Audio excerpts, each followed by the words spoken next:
Você pode ficar de pé para a leitura da palavra, só por um instante? Se o irmão do teclado puder me acompanhar aqui. Ezequiel, capítulo de número 37.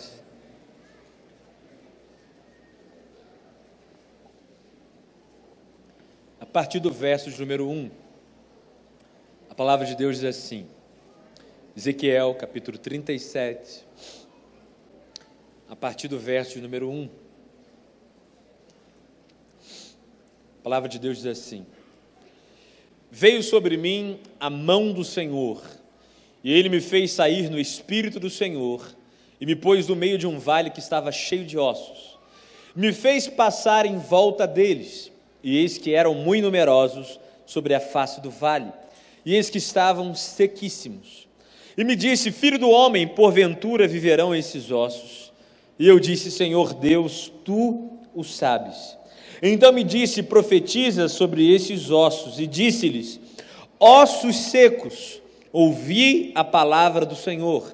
Assim diz o Senhor Deus a esses ossos: eis que farei entrar em vós o Espírito e vivereis. E porei nervos sobre vós, e porei em vós o Espírito e vivereis. E sabereis que eu sou o Senhor. Então profetizei como se me deu a ordem, e houve um ruído enquanto eu profetizava. E eis que se fez, pentecostal gosta, né? Eis que se fez um ribuliço, e os ossos se ajuntaram, cada osso ao seu osso. Diga comigo: cada osso ao seu osso. E olhei, e eis que vieram nervos sobre eles, e cresceu a carne, e estendeu-se pele sobre eles por cima, mas não havia neles espírito. E ele me disse: profetiza ao Espírito, profetiza ao Filho do Homem, e dize ao Espírito: assim diz o Senhor Deus, vem dos quatro ventos, ó Espírito, e assopra sobre esses mortos para que vivam. E profetizei como ele me deu a ordem. Então o Espírito entrou neles e viveram, e se puseram em pé um exército grande em extremo. Feche os seus olhos, coloque a sua Bíblia sobre o seu banco e erga bem alto as suas mãos ao Senhor. Feche os seus olhos, erga bem alto as suas mãos, e ao levantar das suas mãos, erga a sua voz também ao Senhor. Ah, Espírito Santo, seja bem-vindo no nosso meio. Nós não saímos da nossa casa nesse dia de sábado para ouvir um homem. Nós viemos aqui para ouvir a Tua voz. Não viemos aqui para apenas encontrar pessoas, viemos aqui para encontrar contigo. Viemos aqui para sermos cheios do Teu Espírito, sermos transbordados da Tua vida, do Teu poder, da Tua graça, da Tua transformação, Senhor. Por isso, Espírito Santo de Deus, fala conosco, quebra grilhões da nossa vida, quebra grilhões do nosso coração, que haja mesmo essa noite um transbordar tão forte no Teu Espírito, que a nossa vida nunca mais será a mesma. Ah, Espírito Santo, seja bem-vindo. Estamos tão famintos de ouvir a Tua voz, que um homem vai falar, mas nós vamos ouvir a Tua voz, Senhor. Fala conosco essa noite, é o nosso clamor, Pai, em nome de Jesus. Amém. E amém. Você pode se assentar, meu irmão.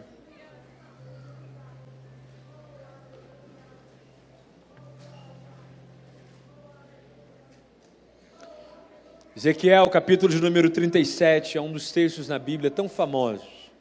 Se você já tem algum tempo de caminhada cristã, você sabe que esse é um texto tão conhecido, pregamos e ouvimos tantas mensagens a respeito. Mas essa noite eu queria conversar com você sobre algo tão importante na nossa vida cristã. Algo que esse texto nos revela de um processo de Deus na nossa vida. Quando nós olhamos para esse texto, nós vemos três focos tão claros. Nós vemos o foco da ação divina. Nós vemos aqui um Deus que é poderoso para trazer vida até no lugar de morte. É interessante o foco que esse texto dá a uma situação tão caótica, onde a morte já reinou de tal forma, que não há apenas cadáveres ali, Na verdade, já houve todo um processo de decomposição de corpos, e os ossos nessa visão de Ezequiel, eles estão sequíssimos. Há um estágio de morte aqui final, há um estágio de morte aqui, onde na humanidade ou na capacidade de alguém, jamais a vida poderia ser soprada aqui. Por isso que fica muito claro nesse texto a ação tão poderosa de Deus. Irmãos, Deus é poderoso para transformar um lugar de morte em lugar de vida. Deus é poderoso para transformar uma família, um casamento que está morto, em um casamento restaurado. Deus é poderoso para transformar uma prostituta em santa, um aidético em curado, um jovem nas drogas liberto. Deus é poderoso para pegar uma pessoa que está destruída no pecado e fazer ele vivo, ressuscitado outra vez. Aleluia! Esse texto nos deixa muito claro que não há situação em Deus que não possa ser revertida. Esse texto nos deixa claro também que Deus pode fazer isso, que Deus pode trazer vida aonde há morte. Mas esse texto deixa-nos bem claro que Deus não fará isso sozinho. Embora Deus seja capaz de fazer a obra sozinho, esse texto nos deixa muito claro que Ele não fará isso sozinho. Ele pega o profeta Ezequiel, faz o profeta Ezequiel andar naquele vale cheio de ossos secos, e dar uma volta e contemplar aquela situação. Quando Ezequiel contempla aquela situação, Deus vem para ele e o chama a participar da mudança naquele lugar. Amados, Deus pode mudar a história da sua vida, a história do seu ministério e a história da sua família. Quem crê comigo assim? Mas esse texto nos deixa muito claro que Ele vai chamar você a profetizar. Deus pode fazer a obra dele sozinho, mas Ele escolheu, depois de criar Adão e Eva, que Ele não vai fazer coisa alguma na terra sem que o homem participe. Deus leva Ezequiel para dar aquela volta e contemplar nessa visão o vale cheio de ossos secos. Mas Deus vira para Ezequiel e faz uma pergunta: Ezequiel, acaso poderão reviver esses ossos? Irmãos, eu sou apaixonado pela resposta de Ezequiel. Muita gente usa a resposta de Ezequiel para fazer orações em outros contextos. Quantas vezes já conheci pessoas que fazem oração pelo alimento, dizendo assim: Senhor, Tu sabes, do que eu não sei, mas Senhor, Tu sabes. E a oração dela se resume a isso. Mas no contexto que Ezequiel diz isso, é maravilhoso, irmãos. Porque quando Deus pergunta a ele: acaso poderão reviver esses ossos? Ezequiel não vira para Deus e diz: Deus, eu nunca vi tanto osso num lugar só. Ele não faz uma contagem de quantos esqueletos ali estavam naquele vale.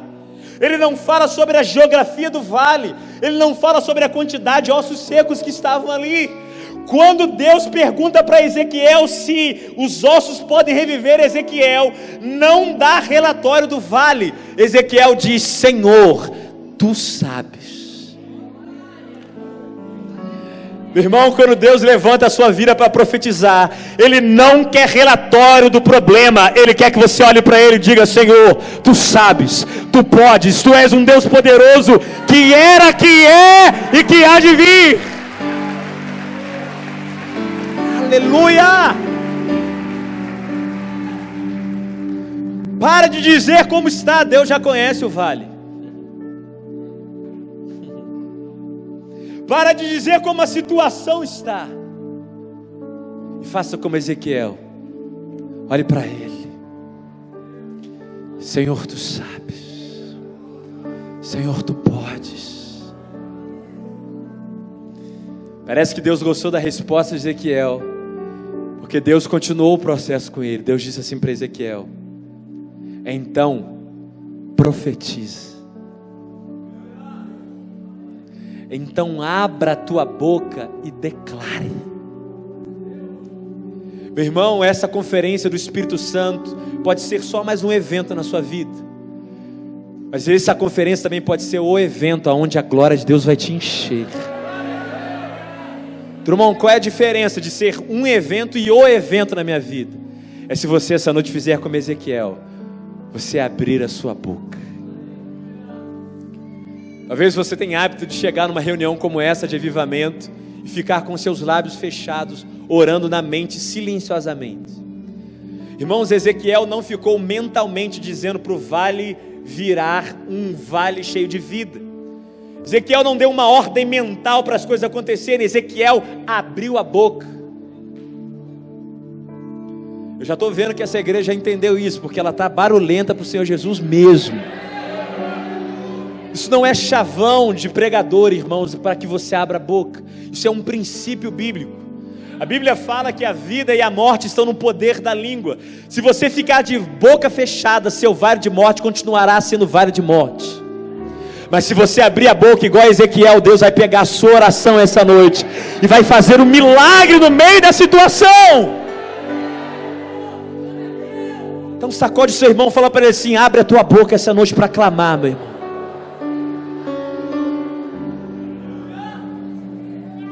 Esse texto nos deixa muito claro que há um foco da ação de Deus, mas também fala de um foco da ação do homem para que Deus age. Só que, irmãos, há um terceiro foco, que é aqui que está a mensagem que eu quero trazer aos irmãos. Há um foco aqui de uma obra que é processual. Quantos creem comigo que Deus poderia fazer essa obra de uma forma imediata e instantânea? Quem crê comigo? Deus tivesse dito assim para Ezequiel: Ezequiel, fala que haja vida nesse lugar de morte. Ezequiel abriria a boca e Deus traria da morte um exército inteiro. Mas repara que o texto não fala de uma obra instantânea, não fala de uma obra imediata. Esse texto fala de um processo. Se você olha o texto, você vai ver que Deus é muito claro em dizer que primeiro os ossos estavam todos bagunçados no lugar. Aí a Bíblia diz que cada osso se juntou ao seu osso. Depois a Bíblia diz que os nervos vieram sobre os ossos. Depois diz que a carne veio sobre os ossos. Depois a pele e depois a respiração, o fôlego de vida, o Espírito vem. Irmãos, Deus é um Deus de processos. Repete comigo assim: Deus é um Deus de processos. Muitas vezes a obra que Ele está fazendo na nossa vida não é uma obra imediata, é uma obra processual. Quando nós queremos viver e deixar a obra de Deus atuar em nós, precisamos entender isso. Eu quero ver com você os processos que Deus fez aqui, símbolos do que Deus fez nessa visão, que falam muito para o nosso coração, daquilo que o Espírito Santo quer operar na nossa vida. Primeiro, é muito claro aqui, o primeiro processo que Deus faz, quando o profeta participa e abre os seus lábios e Deus começa a atuar. A Bíblia diz aqui que veio um vento, houve, como alguns pentecostais gostam até de dizer, né, houve um rebuliço, houve um ruído, houve um barulho. E nesse barulho, o que estava acontecendo? Os ossos estavam se juntando, cada um ao seu osso. Antebraço junto com a parte do braço. Cada realidade se juntando. O final da visão diz de um exército. Então existiam ali vários esqueletos nessa visão. Cada osso de cada soldado desse exército se juntando. Amados, Deus vai trazer o seu Espírito dos quatro ventos. Deus vai trazer um avivamento sobrenatural sobre a nossa existência. Mas me escute essa noite, Ele não vai trazer avivamento na bagunça. Antes de avivar, Deus vai organizar. Deus vai colocar cada osso no seu osso.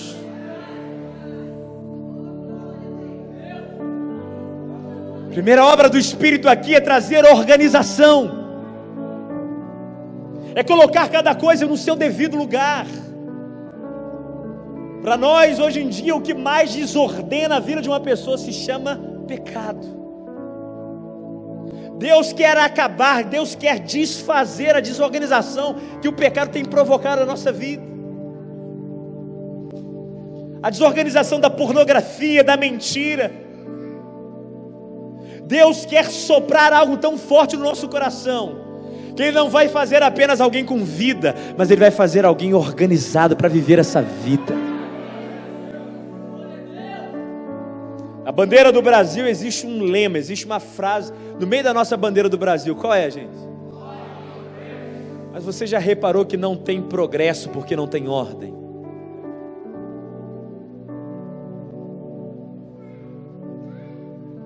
Nós clamamos a nossa bandeira brasileira, ordem e progresso, e nós não vemos progresso, porque muitas vezes não há ordem.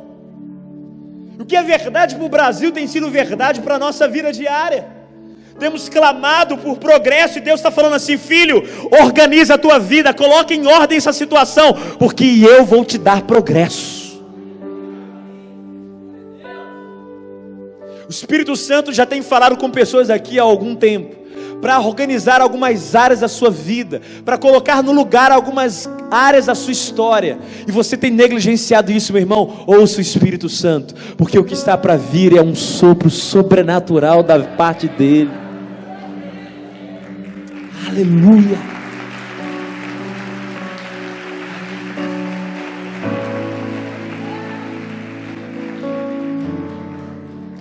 O que está fora de lugar na tua vida? Qual osso não está no seu osso? Irmãos, o pecado não é apenas a coisa em si, me escute. O pecado não é apenas a coisa em si.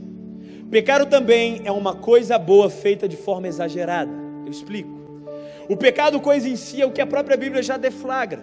A mentira, pouco ou muito, é pecado. A pornografia, a imoralidade sexual, pouco ou muito é pecado, porque já é um pecado em si.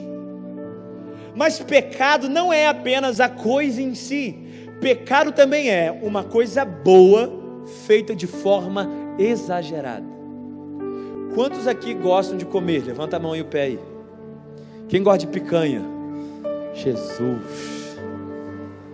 Feijoada, gente. Oh, meu pai. Vou parar de falar, senão vai dar fome, né? Irmãos, comer é uma bênção. Comer é uma das bênçãos que Deus nos deu tão maravilhosas. Comer é uma bênção. Como é bom comer. Quem concorda comigo, diga amém. Comer é bom demais. Mas a Bíblia fala de uma obra da carne chamada gula. Um pecado chamado gula. Irmãos, o que é o pecado da gula? Fala para mim. Pode falar mais alto. Comer em excesso. Comer de forma exagerada. O pecado da gula nos ensina um princípio, mais do que uma obra da carne, mais que um pecado. A gula nos ensina um princípio sobre o pecado muito sério. A gula nos ensina que uma coisa boa, que é comer, feita de forma exagerada, constitui-se um pecado. Pecado então não é apenas a coisa em si. Pecado é uma coisa boa feita de forma exagerada. Quer ver uma coisa? Quem concorda comigo que descansar é uma benção? Poxa, se você não gosta, eu gosto. Ficar na praia lá, né, pegando aquele bronze. É bom demais, gente, descansar. Aquele momento com a esposa, não sei, é uma benção. Ficar às vezes lá jogado no sofá é um descanso. Agora, descansar demais é um pecado chamado preguiça.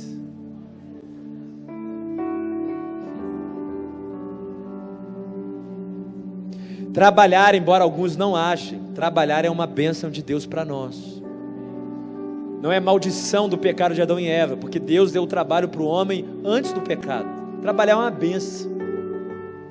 Mas trabalhar demais pode negligenciar sua família, seus filhos, e isso é pecado diante de Deus, porque se tornou um ativismo. Pecado não é apenas a coisa em si.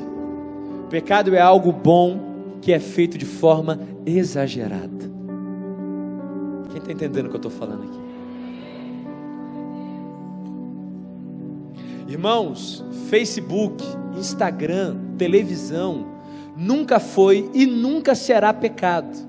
Mas ficar vendo isso, ficar horas e horas e horas do dia na frente disso, está negligenciando sua vida de oração e está te distanciando de uma presença muito maior do que a sua própria vida.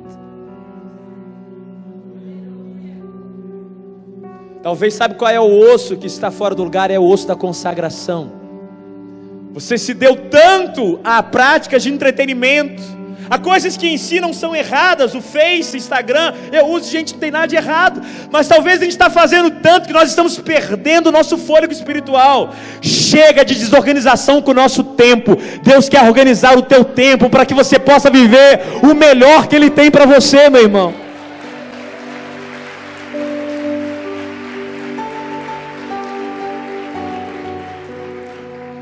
O que você está fazendo de uma forma desequilibrada? Isso é pecado. Isso é osso fora do osso. Isso é desorganização.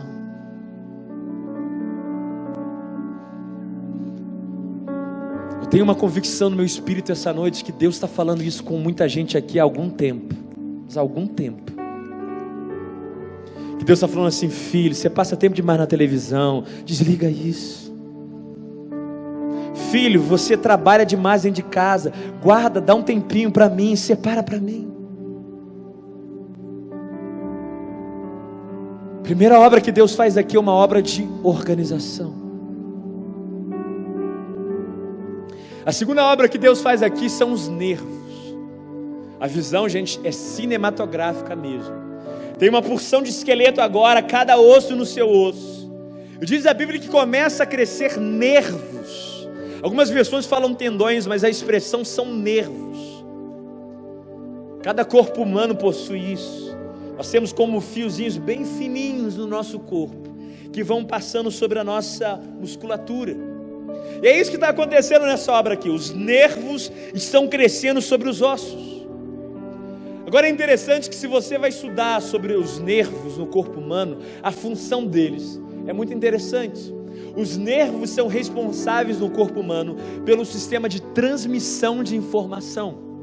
São nos nervos a capacidade nossa de transmitir informação. O nosso cérebro, ele passa uma mensagem, por exemplo, a minha mão está fazendo esse movimento ridículo aqui, mas foram os meus nervos que passaram a informação do meu cérebro para a minha mão fazer esse movimento. Nós nem percebemos, mas nós temos um sistema de transmissão de informação, que passa a informação para os nossos membros do nosso corpo. Por exemplo, quando está calor e está frio, nós percebemos, nós temos a sensibilidade ao calor, ao frio, porque nós temos os nervos que nos passam essa mensagem. Os nervos, então, irmãos, são responsáveis no corpo humano pela sensibilidade às informações. Sensibilidade às informações. Amados, Deus não quer apenas um exército organizado. Deus está fazendo um exército sensível. Sensível às informações que o cabeça Cristo está passando para o corpo. Sensível às informações do Espírito. Uma das maiores tragédias que pode acontecer com o corpo humano é quando se perde a sensibilidade à informação. Uma vez eu estava lendo um livro de um médico que tratava de leprosos. E um leproso um dia chegou para esse médico e falou assim: doutor, eu gostaria muito de sentir dor. E o médico virou para ele e falou assim: meu filho, tem muita gente que não tem lepra, que daria tudo para não sentir dor, e você quer sentir? E aquele leproso virou para o médico e falou assim: doutor, olha a minha mão. Aquele leproso levantou a mão e faltava 2 dedos da mão dele. O leproso, quando levantou a mão e mostrou para o doutor, ele falou assim: doutor, sabe como é que eu perdi esses dedos? E ele disse: eu estava com a minha mão no meio do fogo, mas eu não percebi a dor do fogo. Eu não tive sensibilidade ao fogo, e eu perdi os meus 2 dedos. Mas se eu tivesse dor, eu ia perceber e tirar minha mão de lá. Irmãos, tem pessoas na igreja que parece que perderam a sensibilidade para o que é ruim. Estão no meio do fogo da fofoca e do pecado e não sabem sair de lá. Parece que perderam a sensibilidade. Estão perdendo sua comunhão com Deus, estão perdendo sua comunhão com o próximo, estão perdendo sua vida com Deus, sua sensibilidade para dobrar os joelhos. Deus te trouxe aqui para restaurar os teus nervos, restaurar a tua sensibilidade, meu irmão. Aleluia. Sabe qual é o nosso sonho aqui no altar, gente? Eu acho que eu falo por vários pastores. O nosso sonho no altar que fica pregando não é ficar falando para você o que você tem que fazer, não. O nosso sonho é que haja uma igreja madura, sensível ao Espírito, que quando o Espírito fala por dentro, ela responde ao Espírito e faz. Mas sabe o que acontece com muito crente? Ele está no meio de uma conversa fofoqueira, o Espírito está falando para ele assim: sai daqui, isso não faz bem para você, e ele continua lá.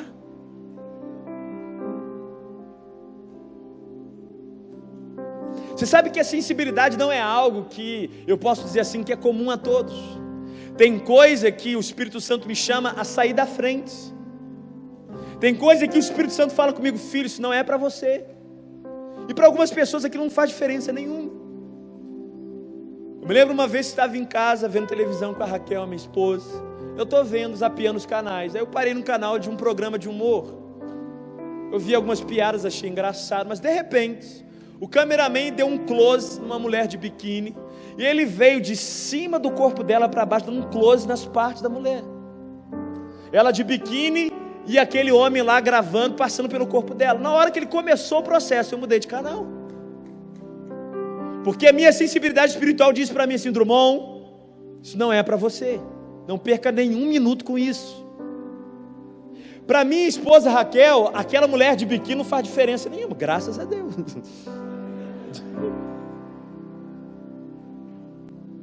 Mas para mim, o Espírito Santo fala: sai dessa, nem para tempo nesse canal.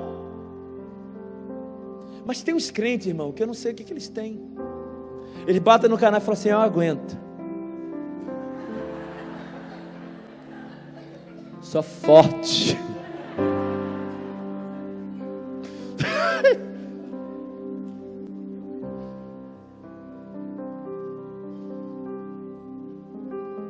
Gente, o que o Espírito Santo está comunicando a você que te faz mal? Responda, deixa Ele te conduzir.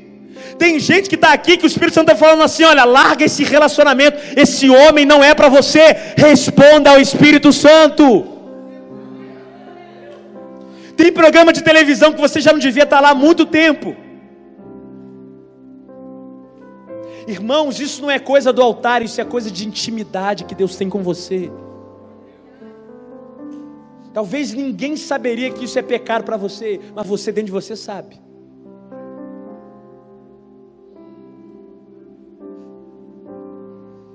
Sensibilidade para o que é ruim.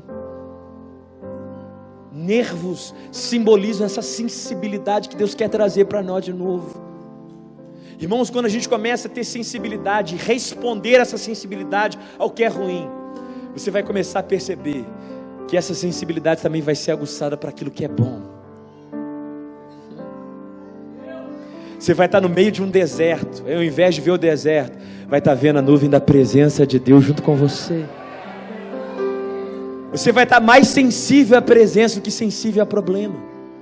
Mas quem não é sensível para aquilo que é ruim, acaba sendo sensível para os problemas também. Tomara que você esteja me ouvindo essa noite.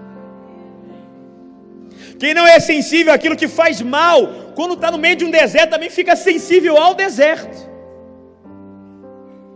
O povo de Israel não era sensível à murmuração que eles faziam. Estava errado, e através de Moisés eles foram alertados tantas vezes, mas não tiveram sensibilidade para aquilo que era ruim. Por isso você ouve eles sempre falando do deserto. Mas Moisés tinha sensibilidade ao que é ruim, se separava daquilo, ia para o alto monte. Meu irmão, ele tinha sensibilidade para ouvir a voz de Deus, para perceber a presença. Você pode estar no deserto e o deserto não estar dentro de você. Você pode estar no meio de um problemaço, mas o problema não está dentro de você. Sabe por quê? Porque a tua sensibilidade está voltada para Ele.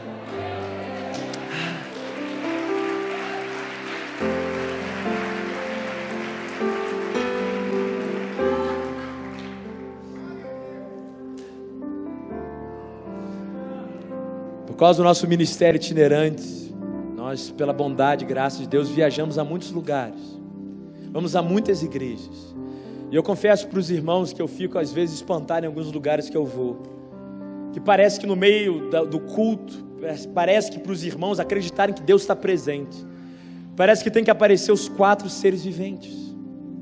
os 24 anciãos tocando as trombetas, o fogo fluindo do altar, o manto de Nagasubia com Nagasai, o cavalo branco de Jesus na igreja, para ele começar a achar: eu acho que Deus está aqui hoje.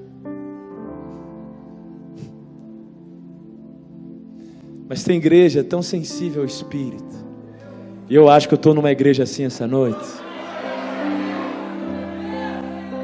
que ela está tão sensível para a presença de Deus, que basta um sussurro suave, e ela sabe: Deus está nesse lugar, Ele é real, Ele é vivo, Ele me chamou.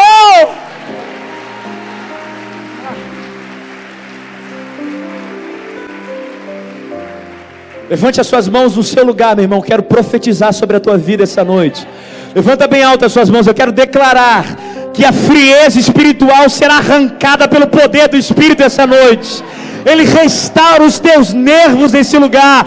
Ele devolve à tua vida uma sensibilidade não a problema, não a pecado, mas uma sensibilidade à presença do Espírito Santo.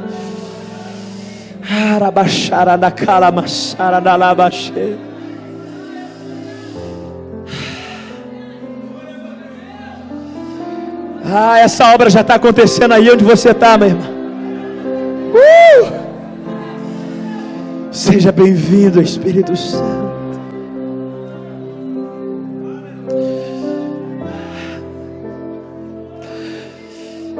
Fica à vontade, Espírito Santo.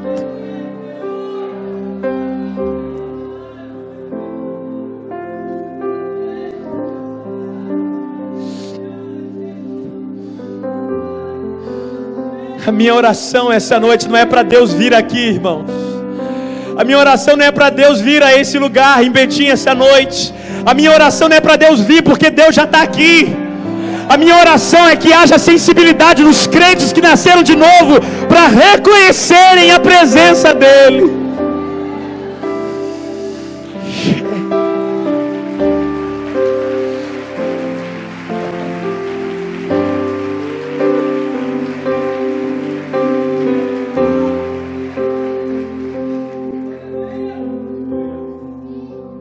A obra continua, e agora a visão é tão espetacular. O que Ezequiel vê no reino do Espírito é tão espetacular, que tem um bando de esqueletos cheio de nervos, mas diz a Escritura que começa a crescer carne dentro deles. A carne que forma a coxa, a panturrilha, fígado, estômago, coração, órgãos internos. Nessa visão que Ezequiel tem, essas coisas começam a ser formadas dentro daquele esqueleto. Aqui a carne, irmãos, não simboliza o pecado. Na verdade, aqui a carne significa a essência e substância desse exército. Porque sem órgãos internos, sem essa carne, nenhum ser humano vive. A carne aqui não fala, como o apóstolo Paulo apresenta nas suas epístolas, de um aspecto pecaminoso, como diz: não andeis na carne de forma pecaminosa. Aqui essa carne fala, na verdade, simboliza a substância, a essência de um ser humano. Sem essa carne interna, nenhum de nós vive. Nós não somos só um esqueleto ou nervos, nós temos carne, nós temos substância, nós temos essência. Deus não quer apenas organizar um exército. Deus não quer apenas dar sensibilidade a esse exército. Deus quer fazer crescer uma essência, uma substância nesse exército. Quando olhamos para a Escritura, existe uma essência neotestamentária para a vida cristã. A essência do cristianismo não é ser abençoado financeiramente. Posso ouvir um amém aí? Nós sabemos que Deus prospera quem serve a Ele, mas a essência do cristianismo não é ter um carro novo ou ter dinheiro no banco. A essência do cristianismo não é a família abençoada. É verdade que Deus abençoa a nossa família, mas a essência do cristianismo não é a bênção familiar. A essência do cristianismo não é simplesmente uma saúde física, embora Deus possa curar o nosso corpo. A essência do cristianismo não é uma cura, uma bênção física. Irmão, então qual é a essência do cristianismo? Ela é simples. é Cristo.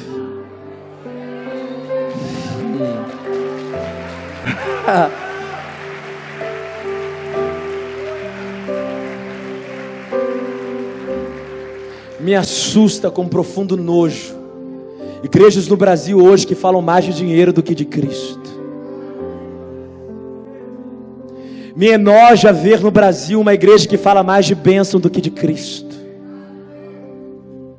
Me enoja crentes que só servem a Cristo se tiverem bênçãos. Você quer ver se seu cristianismo tem a base em Cristo? Basta ver qual é a sua reação quando você não tem a bênção que você quer.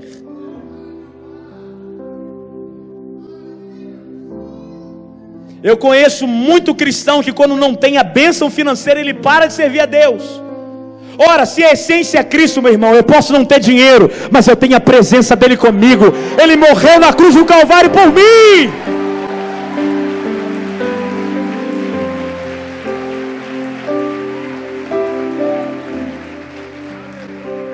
Me escute, se você não servir a Deus pelo que Ele já fez, você não vai servir a Deus pelo que Ele vai fazer. Eu não sirvo a Deus pelo que Ele vai fazer, eu sirvo a Deus pelo que Ele já fez.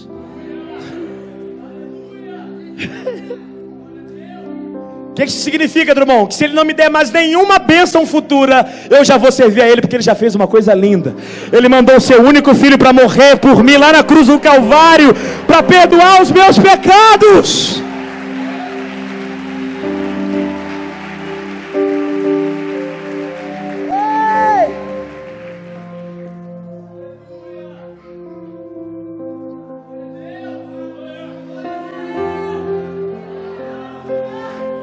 Você vai ver o vento do Espírito soprar essa noite, se você disser para Deus: Senhor, eu não estou interessado em bênção nenhuma, eu só quero Cristo. Ah, meu irmão!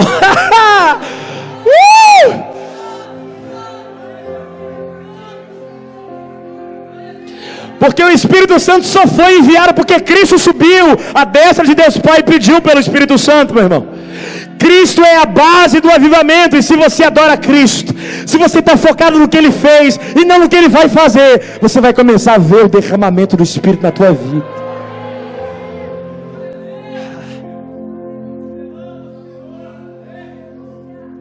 Há alguns anos atrás, pastor Gustavo Pobel, que é o meu pastor direto em Lagoinha, ele foi há alguns anos atrás, na verdade, assim que houve aquele terremoto terrível que balançou o Haiti. O pastor Gustavo me contou que ele ficou aterrorizado com as coisas que viu. Quem lembra desse evento que aconteceu? Se você viu as imagens pela televisão, você viu muita coisa destruída. A verdade é que quase nenhum prédio ficou de pé no Haiti. Aquele terremoto foi terrível. As igrejas evangélicas presentes no Haiti, os templos delas simplesmente foram destruídos. Praticamente nenhuma ficou de pé. Eles perderam acesso à água potável. Eles perderam, muitos deles, comida. Eles não tinham o que comer, não tinham o que beber, não tinham suas casas. Havia cheiro, o pastor Gustavo disse para mim que havia cheiro de defunto. Muitos corpos até hoje nunca foram nem achados no Haiti, para você ter uma ideia. Eles foram, o pastor Gustavo e o pastor Léo, 2 semanas depois no Haiti, que aconteceu o terremoto, para levar dinheiro para ajudar a igreja lá, as pessoas estavam em necessidade. E o pastor Gustavo, ele foi visitando as igrejas, ajudando as pessoas, junto com outro pastor de Lagoinha. E ele estava contando para mim sobre o culto da igreja. Ele foi numa igreja para ministrar. Ele contou para mim que ele ficou impressionado com o culto, porque não tinha instrumento musical assim. As pessoas que estavam ali da igreja estavam sem água direito, estavam sem comida.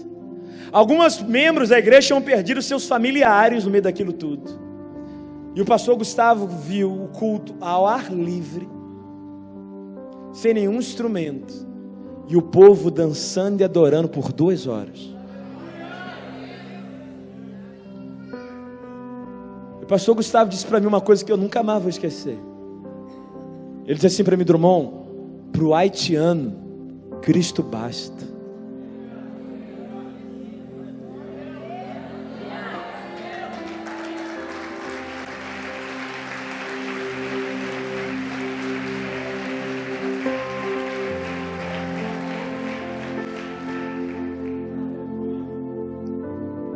Ele tem que bastar para nós, irmãos.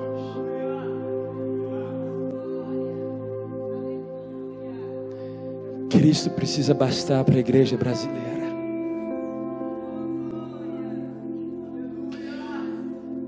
Você pode não ter a multiplicação do seu ministério, mas você já tem Cristo.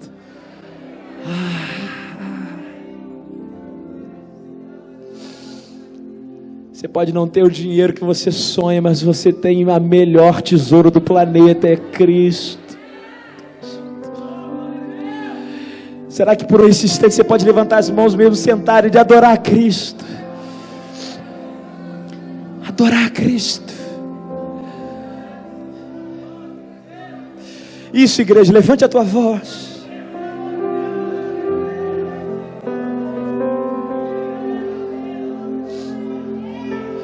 Não olhe para mim, olhe para Ele, olhe para Ele.